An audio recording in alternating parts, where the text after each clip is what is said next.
আসসালামু আলাইকুম, আশা করি সবাই ভালো আছেন। তো আমি 4টা লবস্টারের বাচ্চা কিনছিলাম, ছোট ছোট লবস্টার ক্রেফিশ। আসলে আমার এখানে ছিল না, তারপর আমি নিয়েছিলাম 4টা লবস্টার বাচ্চা, ব্লু লবস্টার আর কি, ছোট ছোট বাচ্চা নিয়েছিলাম। তো 2টা হচ্ছে বেশি ছোট থাকার কারণে আর জার্নি পথের আসলে হয়তো ধকল সহ্য করতে পারে না, মরে গেছে 2টা। একটু দূর থেকে আসছিল তো, কিন্তু 2টা আমার এই ট্যাঙ্কে রয়ে গেছিলো। আজকে আপনাদেরকে দেখাবো আমি যে আমার যে 2টা লবস্টার ছিল, লবস্টার 2টার সাইজ কেমন হয়েছে। এর মধ্যে আবার একটা আবার পা ভেঙে গেছিলো, যদিও ওর পাটা আস্তে আস্তে অনেক বেশি রিকভার করে আসছে। এখন আমি আপনাদেরকে দেখাবো আমার লবস্টারের সাইজ কেমন হয়েছে।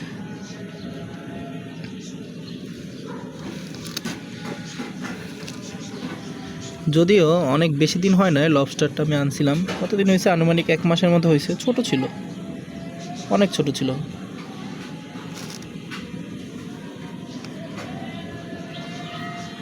এই যে দেখেন,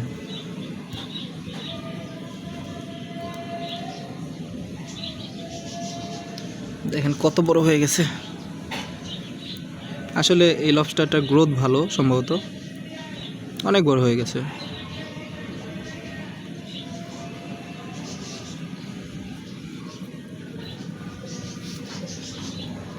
ও পড়ে গেল।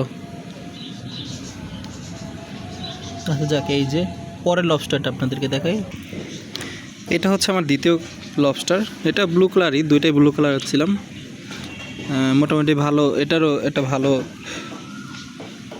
সাইজ হওয়া দিয়েছে আর কি। তো এটার এই যে সামনের যে ওর যে পা দেখতেছেন, এই দেখেন, এই যে একটা পা কিন্তু দেখছেন ছোট, ওই পাটা আসলে যখন আসছিল জার্নি পথর ভেঙে গেছিলো। আরটা পায়ে যে বড়, ওই ছোটো পাটা আবার নতুন করে হচ্ছে আর কি, আর বড় পাটা ভেঙে গেছে। তো এই হচ্ছে আমার লবস্টার সেট আপ। যদিও আমার হোয়াইট লবস্টারটা অনেক ভালো লাগে, আমি ওটা রিসেন্টলি আনবো, হয়তো বা সামনে হয়তো দেখতে পাবেন। তো আশা করি সবাই ভালো থাকবেন।